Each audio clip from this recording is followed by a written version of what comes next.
Hi, folks. Welcome back to another episode of Talking Stuff, the Ohio State Recruiting Podcast on LettermenRow.com. I am your host, Jeremy Birmingham. With me today, as usual, Spencer Holbrook from Lettermen Row. Spencer, we are now 2 days after the Ohio State Buckeyes won their third straight Big Ten championship. The program has sort of taken over the Big Ten in the last 15 years, but if you were a recruit, how much would a championship in a conference matter to you? Well, rings are important, right? Rings are real important. And they speak more than any visit that you could take. Obviously, the in-home feel and the brotherhoods that each program try and tell you about are big. But at the end of the day, there's two things that you need to do when you go to college, and that's win championships, and that's be able to be developed to go to the NFL. Ohio State checks both those boxes. I mean, right off the bat, and there's not much question. You could say that they do it better than anybody else in the country because Ohio State's won three straight Big Ten championships. Alabama hasn't done that. Clemson has, but they play in a weaker conference. And so, there are a few programs that can claim what Ohio State is able to claim right now. And that's important on the recruiting trail. Yeah, it's pretty crazy right now. Obviously, Ohio State with 3 straight conference wins. Clemson has 5. Oklahoma has 5. It's like there's this handful of schools and this real upper echelon of programs that have kind of taken over, and then you start to see the equivalency when it looks at the recruiting rankings, and you can start to figure out why. As we talk about Ohio State winning their championship in the Big Ten this weekend, C.J. Stroud, we'll just dive right into the quarterback recruiting update this week because that's what everyone obviously is interested in the most. C.J. Stroud will make his official visit to Ohio State this upcoming weekend. He did visit Ann Arbor last weekend. And the internet was abuzz, I guess we will say, because a video emanated from the echoes of Chrysler Arena, Chrysler Hall, whatever you want to call it, I don't care, where Michigan's basketball team was playing, and there was an enrapturing chant, "We want CJ, we want CJ." But, Spencer, will you tell people what that chant was actually about? So Michigan has a walk-on. So Ohio State fans know who Danny Hummer is, the walk-on Ohio State basketball player, the short dude that Joey Lane's role from last year, Danny Hummer. And that's basically what this kid is on Michigan's basketball team. His first name is CJ. I think it's CJ Baird, right? Yes, and they were up big in their basketball game. And so what did they chant when CJ Stroud was in attendance? Just by coincidence, we want CJ. It's one of the best coincidences I've seen in college athletics in quite a long time. I think the only thing that could possibly top that right now in the month of December and January is if Ohio State plays Joe Burrow in the national title game. But I mean, just the incredible coincidence that CJ Stroud makes his official visit to Michigan, and they chant that for the walk-on. It's pretty wild. Yeah, I mean, it's one of those things where it looks on the surface to be very like, oh wow, look at that, that's romantic, but. And Michigan does want CJ. They do want CJ Stroud. The Wolverines do not have a quarterback committed in their class of 2020.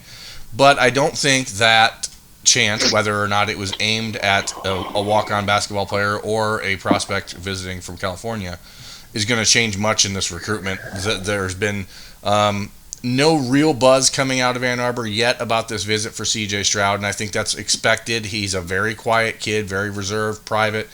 In the next few days, I'm sure if you pay attention to some of the media reporters out west, some of the recruiting guys out west, I imagine they'll have some quotes from Stroud that will be very glowing and positive about the trip to Michigan. And I have no doubt that that's accurate and they put on a good show for him and showed him a good time. But I think right now this is just really shaping up to be about Ohio State.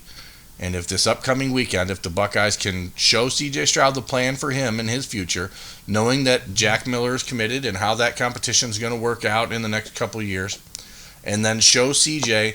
and his mother that being far away from home isn't going to be a problem for them, and show them why it's not going to be a problem for them, then I think that all signs are still shaping up toward a Buckeye win in this recruitment come next Wednesday. Yeah, that they should win this battle. This is something, I think this is going to be one of those ones Ryan Day's going to be able to hang his hat on eventually, I think. I think if he can get this thing done and get it locked up and stave off this small Michigan rally and whatever momentum Georgia had before CJ, I don't think he made the trip there. He made his official visit to Georgia. But here's the thing, and I can't help but imagine that this plays some role in what he's looking at. C.J. Stroud, his quarterback coach, as everyone knows, is Quincy Avery, who's Justin Fields and Dwayne Haskins' quarterback coach.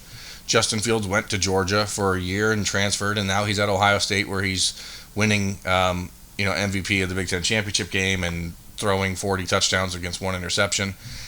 And you can't help but watch Jake Fromm's development at Georgia and wonder who's in charge of it, because he looks like a quarterback who's regressed each year from his freshman season and now is not necessarily a player that is even being talked about as far as a NFL early entry goes. So I think that has to play some part in it, don't you?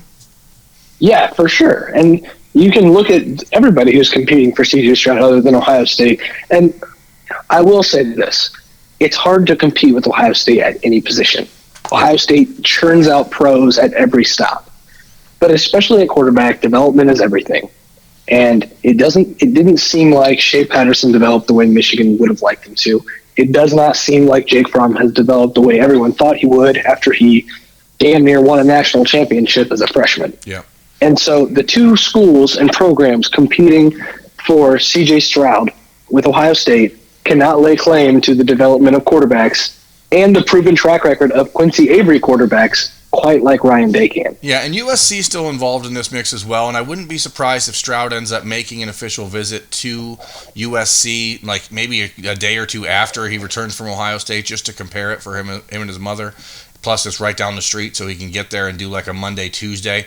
That has not been set up or scheduled anywhere, but I'm just saying I'm not going to be surprised if it happens. And I think what's actually going to happen here is that this battle comes down to the Buckeyes and the Trojans as opposed to Ohio State and Georgia, because if Stroud is going to leave home, I'm almost positive at this point that it's going to be the Buckeyes, and if he doesn't, well, then he's not. So that's where I'm going. So Stroud will be the only, as far as I've been told, the only non-committed class of 2020 prospect Ohio State will see on the road this week when the coaches are out recruiting, which means that Ryan Day is not going to be visiting Bijan Robinson, as people might want or wonder. It means he's not going to be visiting Tyler Barron and not going to be visiting Xavier Carlton.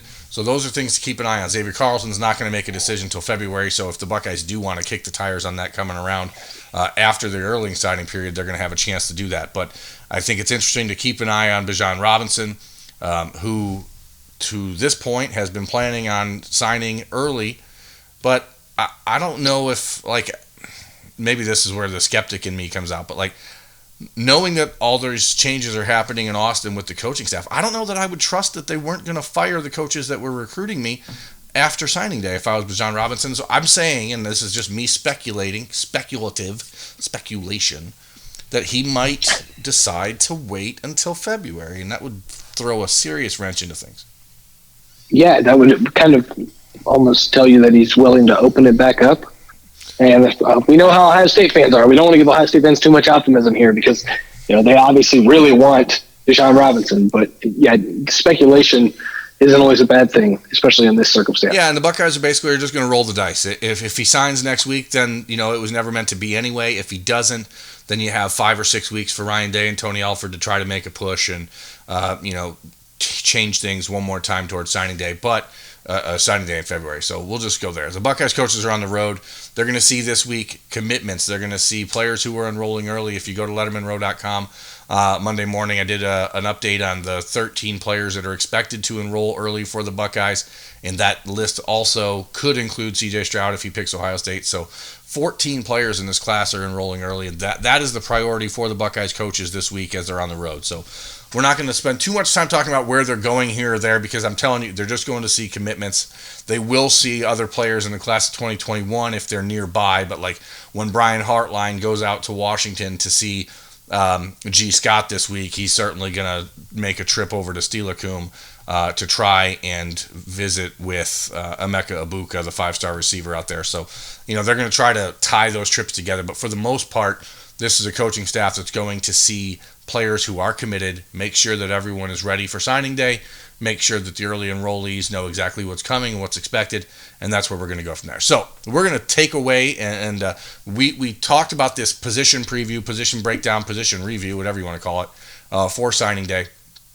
We're a little behind, so Spencer and I today are going to talk offensive linemen and defensive linemen, with a little two for one on a Monday. Not quite a supersode. But, no, not a supersode, but like a bigger than normal double sewed. Yeah, a double sewed. Double sewed. Offensive line, Spencer, this is obviously a spot. When Ryan Day took over the job in Columbus last December, he said that rebuilding the offensive line was his first priority.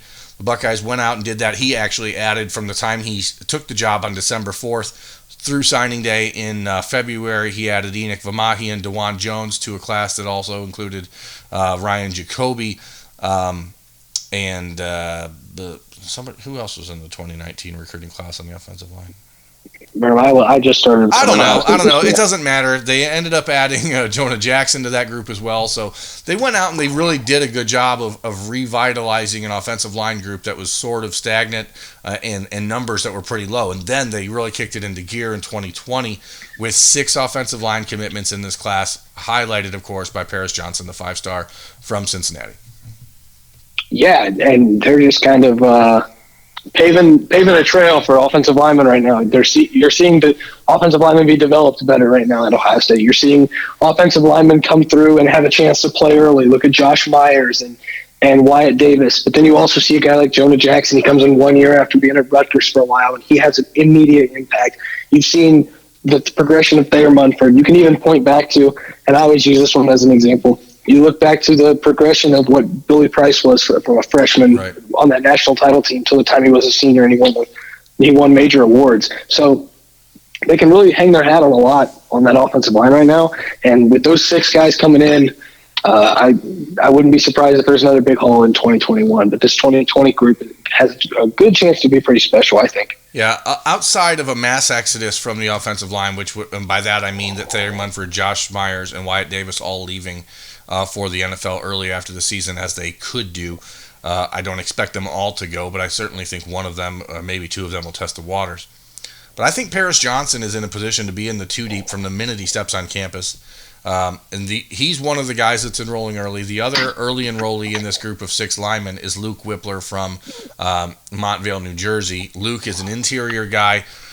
He's not going to be called on to be immediately ready, I don't think, because the Buckeyes will have Harry Miller, Matthew Jones, Wyatt Davis, or Josh Myers are both returning. Like there's some flexibility there. But Whippler is a player that's the top-ranked center in the country. This is 3 of the last 4 years Ohio State has signed the number 1 center in the nation. It is an opportunity for Luke and for Paris to get in and understand the culture quickly. And those guys are going to be called on to be in that 2 deep, I imagine, next year. So that's your headliners, or those are your headliners in the group. But to me, the 2 guys that I really think are going to be fascinating to watch develop is Josh Fryer and Grant Toutant, who I think are 2 of the more athletic offensive linemen in the Midwest. Toutant has torn his labrum in his arm, so he's going to be out for a few months, so he's not going to be able to work out really again until April. But he's not coming into Ohio State till June, so he's expected to be full strength when he arrives. And his athleticism at 6'7", 310, 315 pounds is really intriguing. And then you have Josh Fryer, who the Buckeyes love because he's so versatile. And Berm, I'm going to add one more name just because I think Ohio State technically has 7 offensive linemen in this class. I think of Enoch Vamahi as a 2020 prospect. Ohio State signed him in 2019, developed him for a year, thought he was going to leave on a 2-year Mormon mission. That's not the case anymore. So what did Ohio State do? They added another guy in that 2020 class, technically, who actually already has a year under Mickey Marotti and has already shown up on the Scout Team Players of the Week multiple times this year. I think that is an absolute home run, and a guy that coaching staff likes a lot more than fans might think, just because he was late to the show and was kind of an under the radar name. But Ryan Day got on a plane last year at this time, flew all the way to Hawaii for a day and visited with him and got him to come to Columbus.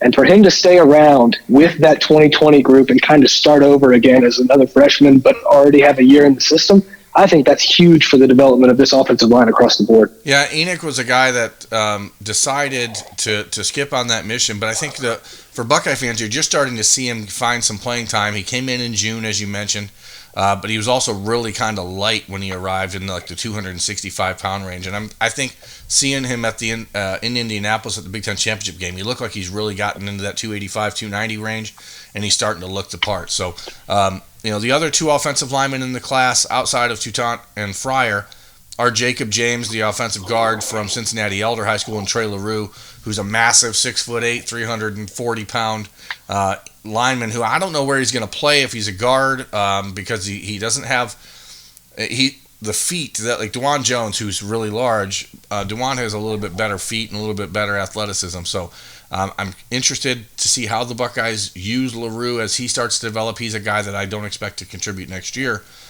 But Jacob James, I think, is actually a really skilled offensive lineman, but like Enoch Vamahi, comes into the program at Ohio State, and he's going to be pretty light, and I think it's going to be interesting to see how they develop him.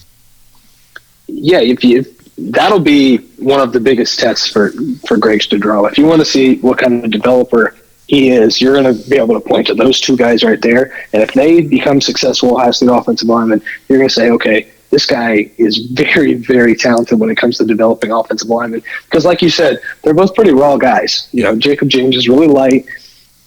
I think he's pretty quick though because of how light he is. Yeah, he comes from a long line of offensive linemen. He's a coach's son, all the things that you like. But at the same time, it's totally on Greg Studraw right now with a group of 6 offensive linemen coming in to find a way to turn players like Fryer, who they like because he's so versatile, Toutant, who they like because he's so athletic, James, who they like because he's got such a high football IQ, and LaRue, who they like because he's got such great size. So there's all these like different components that each guy has, and now it's on Greg Studraw to find out how to mash them all together. And if I'm one of those interior guys, the first thing I'm doing when I get on campus is I am latching on to Harry Miller. Yeah, no doubt. Because if you want to learn from a guy who came in and blew everyone away right away, and let me be clear, in my opinion, the only reason Harry Miller's not on the field now is because of how talented Josh Myers is. Yeah, Harry Miller has done enough to start for the Buckeyes this year. That's how highly they regard Harry Miller inside the Woody Hayes Athletic Center. I think if those interior linemen can learn anything, they need to learn what Harry does and then attach yourself to Harry and learn under him because he has done everything the right way so far. That's the offensive line. 6 guys, 2 enrolling early, 2 guys who I think are projects, and 2 guys who I think have really high upside but are raw in Toutant and Fryer. So all 6 of those players are expected to sign with Ohio State next week, as is the entirety of the defensive line haul at this point, which is 3 players. Ty Hamilton from Pickerington Central High School, the younger brother of Devon Hamilton, the talented Ohio State fifth-year senior. Darion Henry from Cincinnati Princeton, a teammate of Paris Johnson's and a former top 40 player in the country. And then you have Jacoby Cowan over there in Providence Day High School in North Carolina in Charlotte. 6'5", 270 pounds, very versatile, very athletic, but all 3 of these guys have these different questions. Like with Ty Hamilton, when the Buckeyes offered him, he was like in the 6'2", 240 range. Now he's like 280 pounds and just won a state championship in Division I in Ohio. So you know he's got the ability to put on weight and change his body, which Larry Johnson loves. Darion Henry is, as I said, one of the more interesting recruits to me in this entire cycle. Former top 40 prospect a year ago. Last January, he was a top 40 player. And then he tore a muscle in his shoulder, and then he dropped to like number 550 for some reason without playing football. The rankings are incredible, aren't they? It's crazy that a guy who's 6'5", 265 pounds, everyone loved him enough to make him a borderline 5-star player, had a pretty good junior season a year ago before getting hurt, then gets hurt and drops 450 spots in the national recruiting rankings because the first time he went out and tried to play football again after his surgery was at a camp in Nashville or somewhere down south, and he didn't look good. And he didn't look good when he camped at Ohio State this last summer. Larry Johnson was working with him the whole time, but it takes time and energy to get your body back right after a major surgery. And Darion did that. He had a pretty good senior season. I think that it's actually really great for Ohio State that a player like Henry is going to come into Ohio State with a massive chip on his shoulder.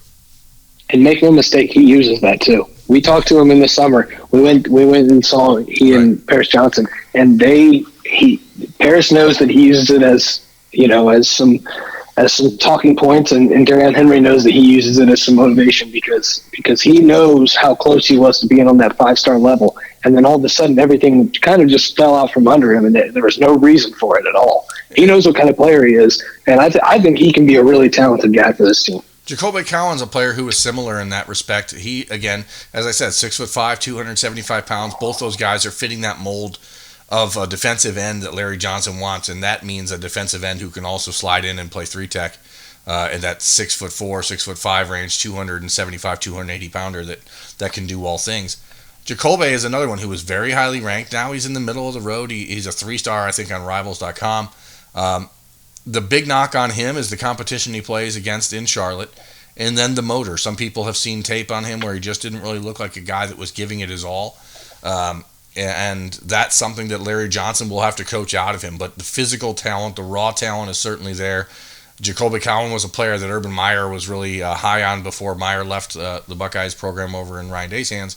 And then it took a little time for that to come back around, but then it did, and Larry Johnson had him on campus for an official visit in June, and things sort of took off from there. Cowan committed to the Buckeyes over the summer, didn't make it official till October, but those three guys are all kind of raw in a different way than the offensive line. These are guys that all have issues that I think Larry Johnson's going to have to work on, but there's nobody better in the country at doing that than Larry Johnson.